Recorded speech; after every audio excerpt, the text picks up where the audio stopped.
आज का पहला पाठ प्रवक्ता ग्रंथ अध्याय 1 पद संख्या 1 से 10।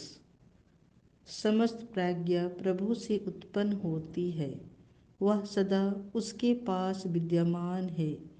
समुद्र तट के बालू, कण, वर्षा की बूंदें और अनंत काल के दिन कौन गिन सकता है।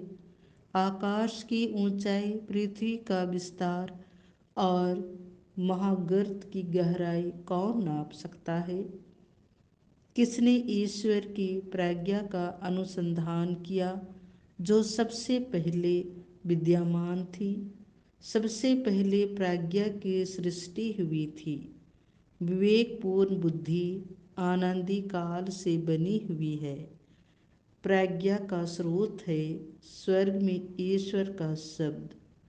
प्रज्ञा के मार्ग हैं शाश्वत आदेश। प्रज्ञा की जड़ तक कौन पहुँचा है, उसकी बारीकियाँ कौन समझता है। यह प्रभु की वाणी है।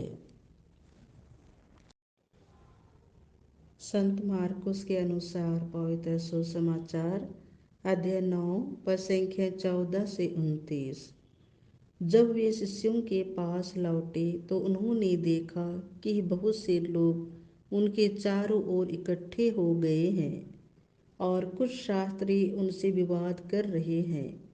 ईसा को देखते ही लोग अचंभे में पड़ गए और दौड़ते हुए उन्हें प्रणाम करने आए। ईसा ने उनसे पूछा, तुम लोग इनके साथ क्या विवाद कर रहे हो। भीड़ में से एक ने उत्तर दिया, गुरुवर, मैं अपने बेटे को, जो गूंगे अवधूत के वश में है, आपके पास ले आया हूँ। वह जहाँ कहीं उसे लगता है, उसे वही पटक देता है और लड़का फिर उगलता है, दांत पीसता है और उसके अंग अकड़ जाते हैं। मैंने आपके शिष्यों से उसे निकालने को कहा, परंतु वे ऐसा नहीं कर सके। ईसा ने उत्तर दिया, अविश्वासी पीढ़ी, मैं कब तक तुम्हारे साथ रहूं, कब तक तुम्हें सहता रहूं। उस लड़के को मेरे पास ले आओ।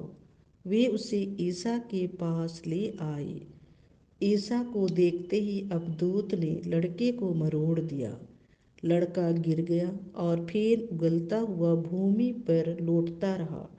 ईसा ने उसके पिता से पूछा, इसे कब से ऐसा हो जाया करता है। उसने उत्तर दिया, बचपन से ही। अवधूत ने इसका विनाश करने के लिए इसे बार बार आग अथवा पानी में डाल दिया है। यदि आप कुछ कर सके तो हम पर तरस खाकर हमारी सहायता कीजिए। ईसा ने उससे कहा, यदि आप कुछ कर सके, विश्वास करने वाले के लिए सब कुछ संभव है। इस पर लड़के के पिता ने पुकार कर कहा, मैं विश्वास करता हूँ, मेरे अल्प विश्वास की कमी पूरी कीजिए। ईसा ने देखकर कि भीड़ बढ़ती जा रही है, इसीलिए उन्होंने अशुद्ध आत्मा को यह कहते हुए डांटा, बहरे गूंगी आत्मा, मैं तुम्हें आदेश देता हूँ, इसे निकल जा और इसमें फिर कभी नहीं घुसना।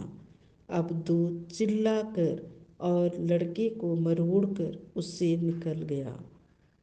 लड़का मुर्दा सा पड़ा रहा, इसीलिए बहुत से लोग कहते थे, यह मर गया है।